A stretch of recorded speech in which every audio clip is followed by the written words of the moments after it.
So, good evening, everyone. My name is Rainier Kahayan from BSIT 3-5, and I'm going to present the practical exam for prelim.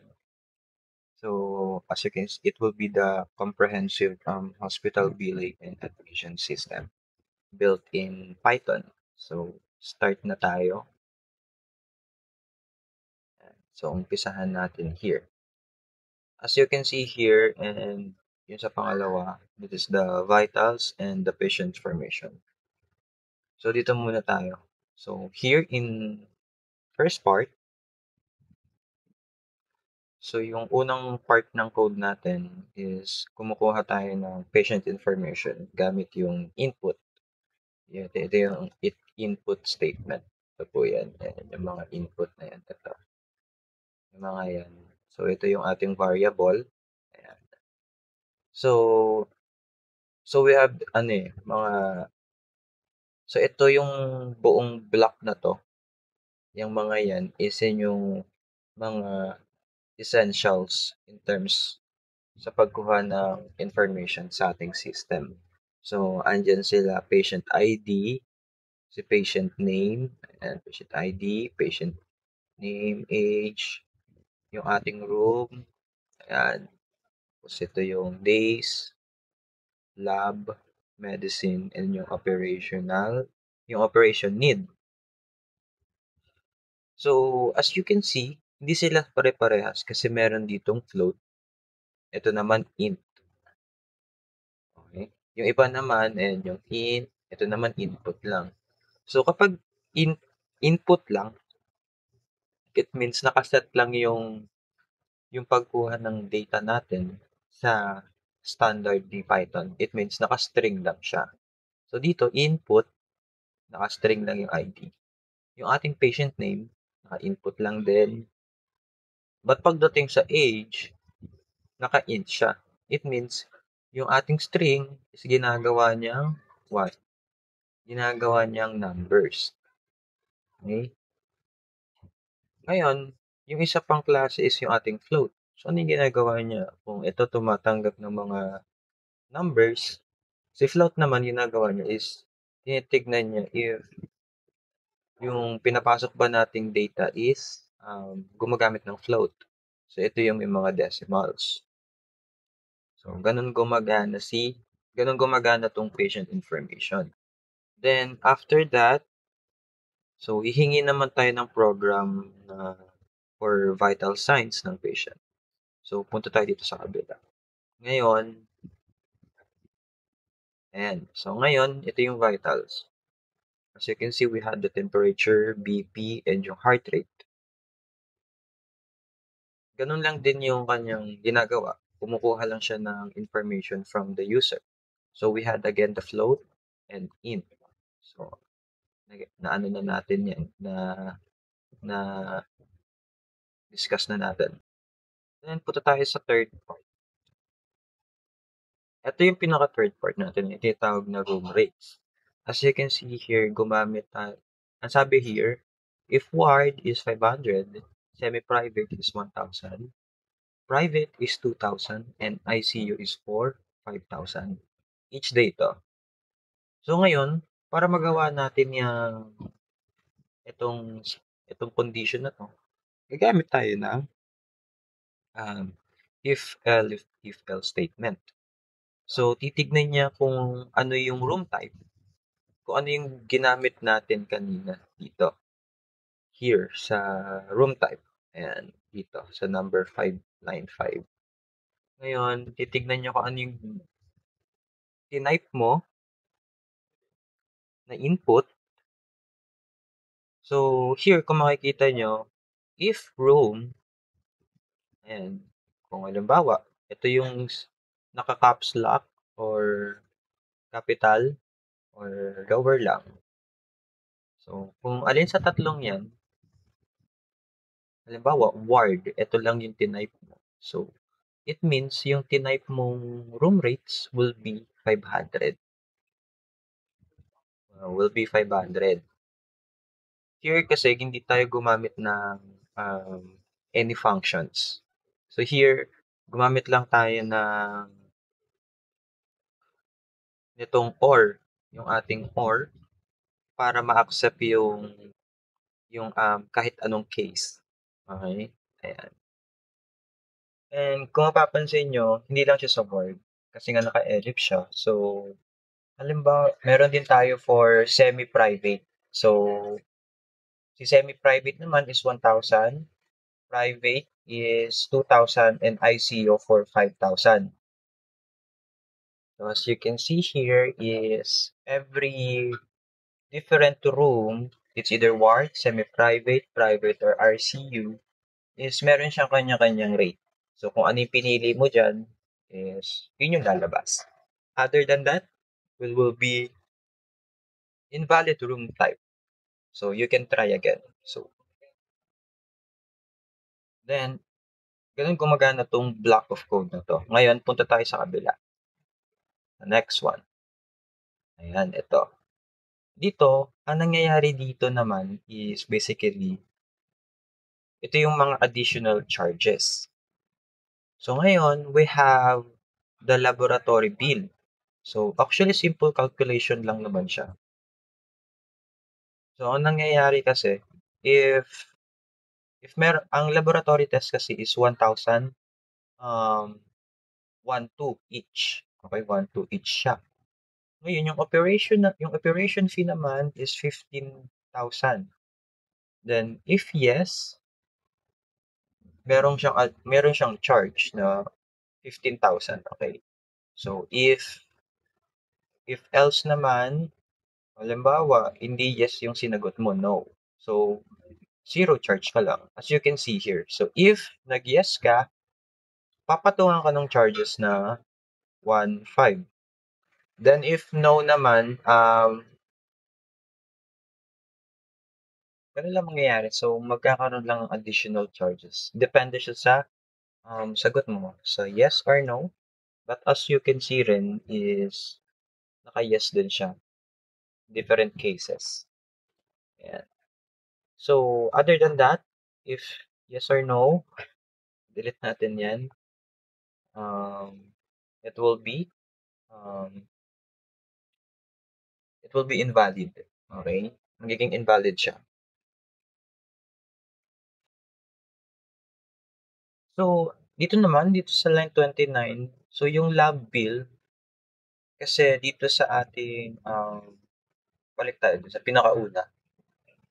Dito kasi, tatanungin tayo kung ilang laboratory test yung gagawin. So, nakadepende yan sa user. Here, ang isang laboratory test kasi is equivalent to 1 to. Okay? 1 to each. So, yan yun. Yan yung kanyang formula. So, kung yung lab test natin is 3, so 3 times 1, 2. That will be the lab bill. Ngayon, ito naman yung operational fee. Okay? So, na-discuss ko naman na siya. Other than yes or no, it will be invalid operation option. And try again. So, that will be the part 4. Ngayon, punta naman tayo sa ating processing and calculation. Dito kasi ano lang na din naman 'to, mga sets of discount and another if else. Okay?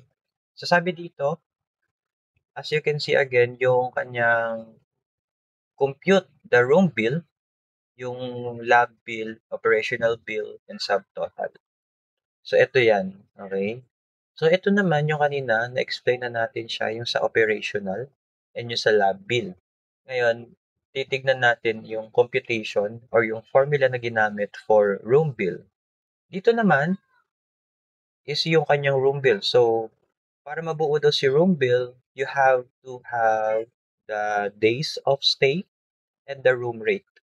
So, ita-times natin yung number of stay. Halimbawa, 3 araw ka lang nag-stay. And yung kanyang room rate, yung kanina. Yung, ito yung room rate. So, halimbawa, balik tayo sa pinakaunahan. So, halimbawa, ang days of stay mo is 3. 3 lang. Then, ang room of type mo is ICU. So, pupunta tayo ng ICU. Ayan. 3 araw tayo sa ICU. So, ilan yon? 3 times what? 5,000. 3 times 5,000. Ilan yon? That will be what? 3. So, that will be 15,000. So, ganun din, dito rin siya, ganun din yung nangyayari. That will be the room bill. Pag sinabi naman natin yung subtotal, so, it will be the room bill. Ito yon. Then yung ating lab bill. Ito yon. Then yung ating medicine fee. Plus yung ating what? Yung ating yung operation bill. So yung operation bill natin kanina, it is the yes or no. Ito yon. So yung 15 or 0. Okay? Tapos itong medicine fee, sa unahan din yan. Ayan, medicine fee. So si user din yung mag-i-input niyan. Then, pagkasama-samahin natin yan, and that will be the subtotal. Ngayon, we have the discount. So, another set of condition na naman to. So, si if else. So, we have, if your age is greater equal than 60, then there will be a discount. So, yung subtotal natin times 0.20. Okay? Then, as you can see, may lalabas yung 20% senior citizen discount. Ayan. Dito, ganun din naman yung sa other ellipse niya.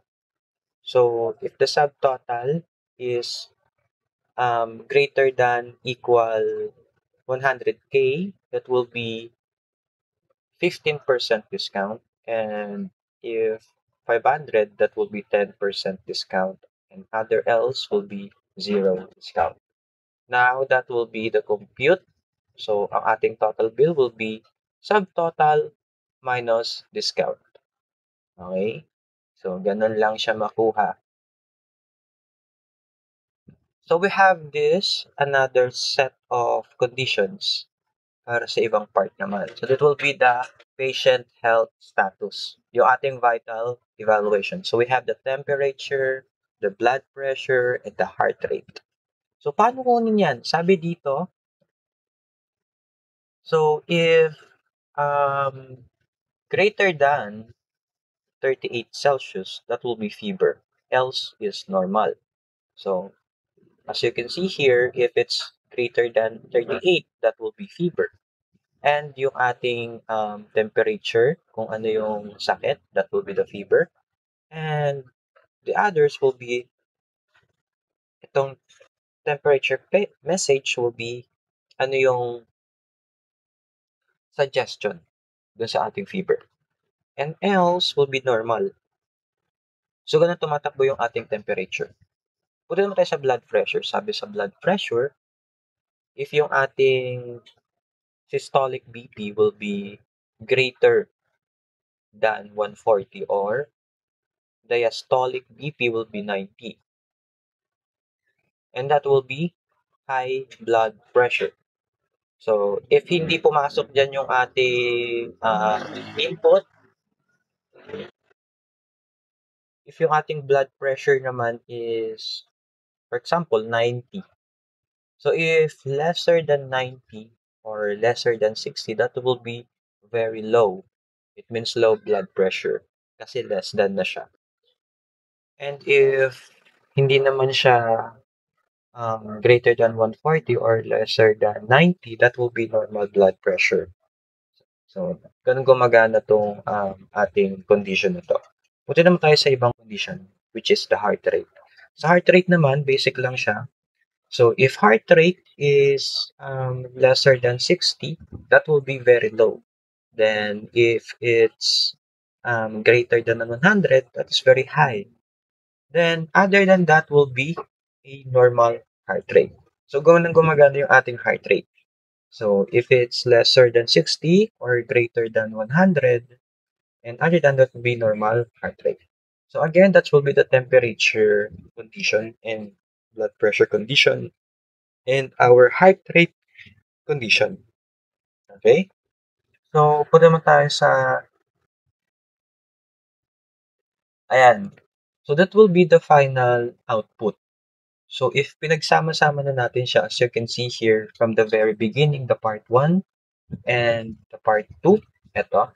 So try natin para maintindihan nyo siya.